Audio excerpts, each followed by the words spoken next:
Maharana Bhupal stadium Udaipur उपलब्ध कराने जाने की बात की थी। उन्होंने कहा था कि हमारे यहाँ पर कहा गया कि हमारे यहाँ पर जो फिजिकल है, शारीरिक दक्षता और शारीरिक मापदंड की बात करें, शारीरिक दक्षता और शारीरिक मापदंड जो है ये आपके 30/11/2025 से लेकर के और कब तक होगा 7/12/2025 तक ये किया जाएगा, ये यहाँ पर किया जाएगा साहब, है ना।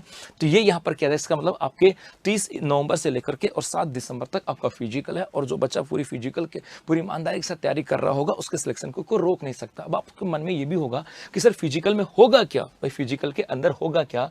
तो बेसिकली जब आपके राजस्थान पुलिस का जो पुलिस कांस्टेबल का जो नोटिफिकेशन आया था उसी समय कहा गया था कि शारीरिक मापदंडों की बात करें, आपके यहाँ पर शारीरिक मापदंड जो है कौन कौन से मापदंड हैं, और ये आपके सामान्य क्षेत्र के लिए है।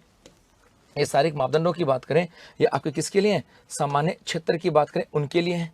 और कहा गया कि भाई क्या होंगे, तो कहा यदि पुरुष है तो ये होंगे और महिला है तो ये होंगे। जैसे इन्होंने कहा कि न्यूनतम ऊंचाई 168 सेंटीमीटर, मतलब पुलिस है तो 168 सेंटीमीटर ऊंचाई होनी चाहिए, और महिला है तो 152 सेंटीमीटर की ऊंचाई होनी चाहिए। न्यूनतम सीना केवल पुरुषों के लिए है, महिलाओं के लिए नहीं है। तो सीने की बात करें ये बिना फुलाए 81 सेंटीमीटर और फुलाने पर 86 सेंटीमीटर, अर्थात 5 सेंटीमीटर सीना फूलना चाहिए। इसके अलावा कहा न्यूनतम वजन केवल महिलाओं के लिए, पुरुषों के लिए वजन लागू नहीं था, और महिलाओं के लिए कहा गया कि 47.5 केजी उनका वेट आपके यहां से होना चाहिए। ये शारीरिक मापदंड की बात की गई थी। इसके अलावा कहा यदि सामान्य क्षेत्र के लिए है तो वर्णित शारीरिक मापदंडों के अनुसार अनुसूचित जाति अनुसूचित जनजाति के अभ्यर्थी उपलब्ध नहीं होते हैं तो उन्हें ऊंचाई व सीने में 5 सेंटीमीटर की छूट दी जाएगी। तो 5 सेंटीमीटर उनकी छूट यहाँ पे दी जाएगी। इसका मतलब न्यूनतम ऊंचाई और वेट जो है ना, न्यूनतम समस्त महिलाओं के लिए निर्धारित न्यूनतम ऊंचाई में और वजन में किसी भी प्रकार की छूट नहीं दी जाएगी। तो ये तो आपका शारीरिक मापदंड है, इसके अनुसार ये शारीरिक मापदंड होगा।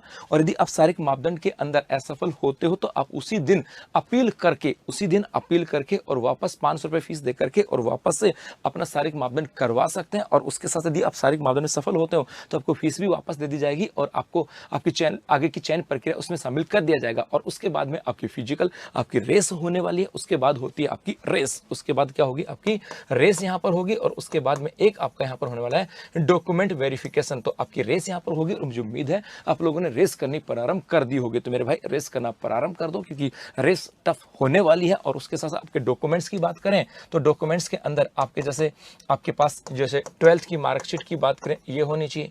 आपका मूल निवास की बात करें ये भी आपके पास होना चाहिए। यदि मैं यहाँ पर एक बात करूँ जाति प्रमाण पत्र की बात करें वो भी आपके यहाँ पर होना चाहिए। आपका आधार कार्ड की बात करें वो भी आपके पास होना चाहिए। या इसके अलावा जो कोई अन्य सर्टिफिकेट की बात करें वो जो है जो यहाँ पर मान्य है वो आपके पास होनी चाहिए। तो ये सब कुछ आपको लेकर के जाना है। पहले आपका शारीरिक मापदंड यहाँ पर होने वाला है,